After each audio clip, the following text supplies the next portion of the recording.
Hey guys, I'm going to share a little tutorial here with you of how I make my wallpaper journal covers. So I'm starting with two different papers here, um, semi-coordinating, and I'm just going to cut them down to be the inside and outside. They were ripped out of a wallpaper sample book, so they're jagged on the edge. But I'm going to cut them at 12 inches right here. Um, and I'm going to save that little scrap for later. And then I'm going to cut them, so 12 by 9 right here. Be 12 wide and 9 tall, so I'll have plenty of room for my papers. So I'm saving all of those scraps. You'll see that the larger scrap gets turned into pockets for the inside. So this one I'm also cutting at 12 here. And save that scrap. I don't know exactly what I'll use it for yet. And then I'll save that. I'll show you what I'm going to do with those, but those are my pieces. I'm just deciding which one I want on the outside, and I've decided that it is going to be this one. I like that. So now I'm going to take the outside piece scrap that I had, and I'm going to cut it down to 4.5 inches the long way. And then I'm going to cut it and take that and cut it into a 5-inch piece and another 5-inch piece. So these are going to be pockets on the inside, 2 pockets. That'll be nice. Then I'm going to take those leftover scraps I had, and I'm going to measure 8.5 by 1.5 to make little belly bands out of those 2 scraps that I had left.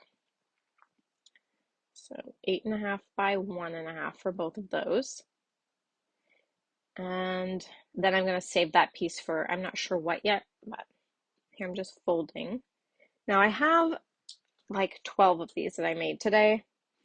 So I'm just batch making them. You'll see, I'll go back and forth between different ones. It's not always the same journal cover that I'm putting together. So I've folded those so that they fit in nicely. And I'm going to take these two.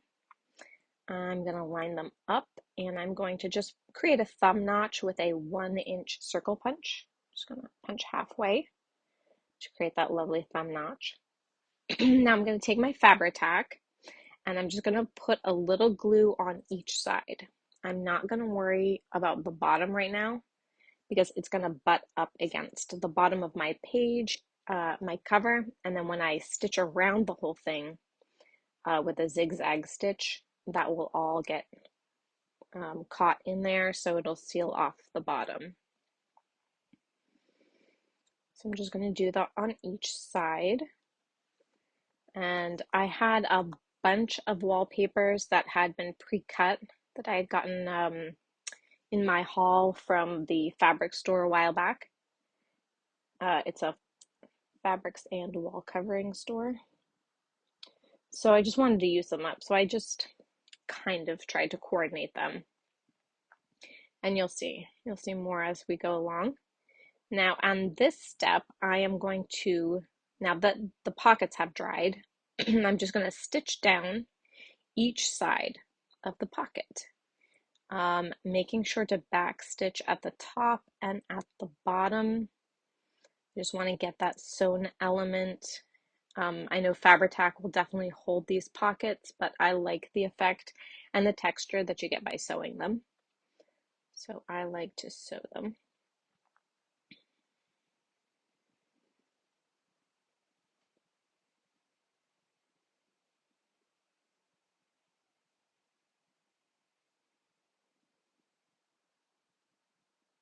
Now these journals are, I'm just mass making a bunch of them to use with a ladies prayer group that I'm a part of. I want to try to start a scripture journaling group. And I thought it'd be nice if we had some great junk journals to start off with. The great thing about these being junk journals is they don't have to be perfect. All right, so now I want to add a closure. So what I'm doing is finding my center right here, and I'm just going to put this ribbon and sew it across. But before I sew it, I'm going to take each one and I'm gonna audition some different ribbons here to find what I like. This was a great scrap buster to use up a lot of this ribbon. So I've picked this pinkish mauve colored ribbon for this one. And now I don't, soon I will realize that I need to put a mark so that I know where the halfway point is. There we go. And this poor pen, it doesn't last very long.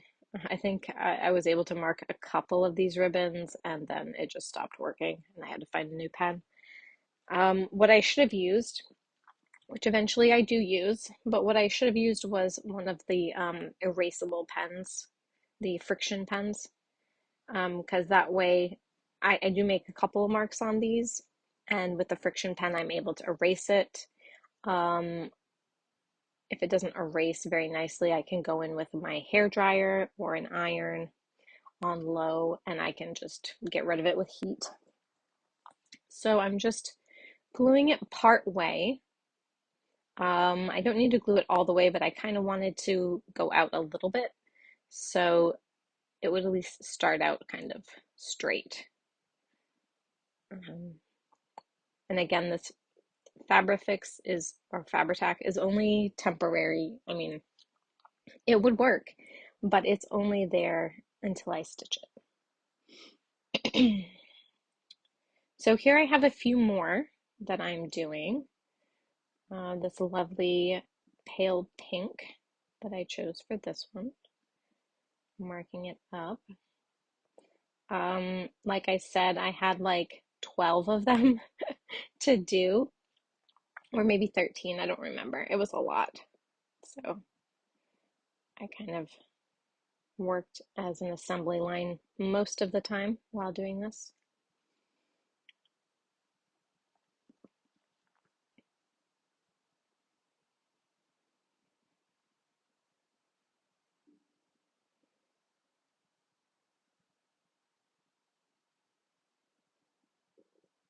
And with this blue one, which I really like. And I've got all kinds of blue ribbons to try out.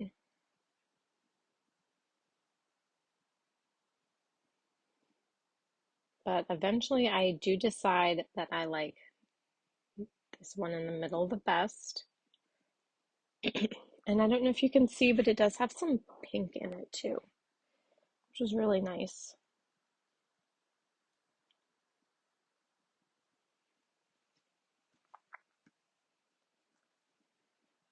And I struggled with this one because I made my mark.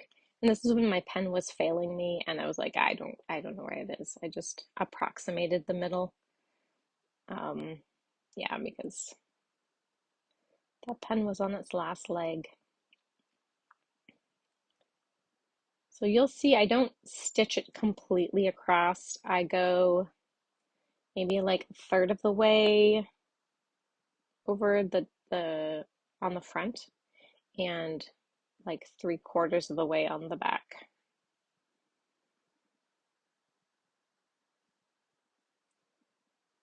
And yeah, I decide on this ribbon, which I like.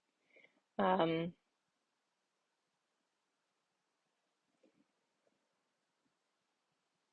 and it is crinkled because it was tied in a bow, but hey, once it gets glued on and pressed down and sewn, most of the crinkle goes away. Besides the fact that we crinkle stuff on purpose for our junk journals. We crinkle seam binding on purpose, which I've done too. So not a big deal. I really like this like slate gray, like a really dark slate color with the white. I did have some different, like black and white. Um, I didn't choose that one with the flowers on the bottom because it's actually kind of like a washi tape ribbon. So it was sticky where I didn't want it to be. But I do eventually go with this black ribbon with white flowers. And I think that turned out really well. Yeah, I run off to get a different pen because, which I should have been using this pen all along because if there are marks left, I can just erase them. Oh, and I had my Fabri-Tac sitting like across, like horizontal on the table, and I had laid it over that spool. So there were just gobs of glue that had leaked out all over it. So yeah, just spread it around with your fingers. Do what you have to. So done with that one. And trying to find what I want for this gray one. Yep, and this white looks really, really nice with it.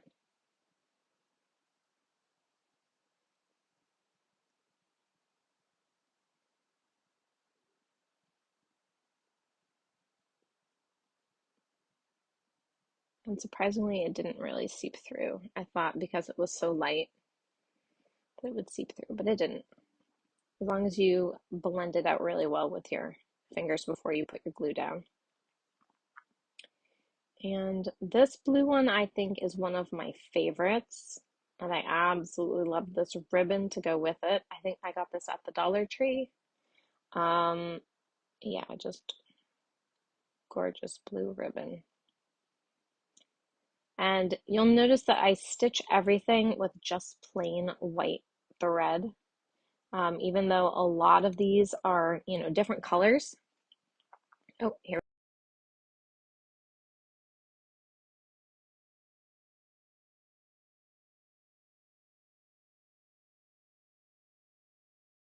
we go. So I'm marking where I want to stitch until. Um, I don't know if I go all the way to the line when I do finally stitch it down. We'll see. But I want to give myself an approximate a limit of where I wanted to stitch. And of course, back stitching on the edges.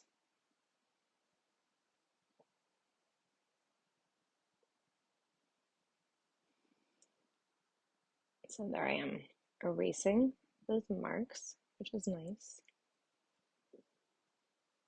Came right off. Now, again, skipping around because I didn't always film these in order or make them in order. But I'm taking my Fabri-Tac and I'm putting some right down the middle or across the middle and right across the stitching where I stitched both the pockets and the closure on the outside.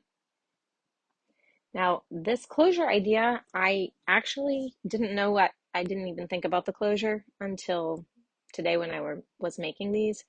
And I came across a video, I think it was by Country Counter Crafts or something, Kitchen Counter Crafts. And she had closures for her wallpaper books like that. And I thought, oh, that's perfect. So now I'm going to stitch the outside, and I have just carefully tied the closure, behind it in a little bow so it stays out of the way when I stitch around the edges. Now I'm going around the edge with a zigzag stitch, like a ceiling zigzag stitch. So I go over the edge so that it seals the edge nice and well. So the zigzag is not completely on the paper, it goes over the paper to kind of seal it in. And now stitching up the bottom, and see that pocket is going to be completely closed off when stitching across here.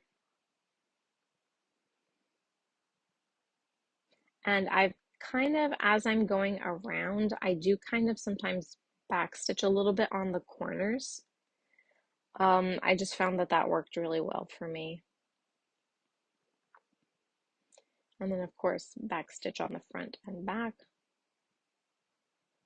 And there you go. There you have it. Beautiful wallpaper journal. Ready to put pages in.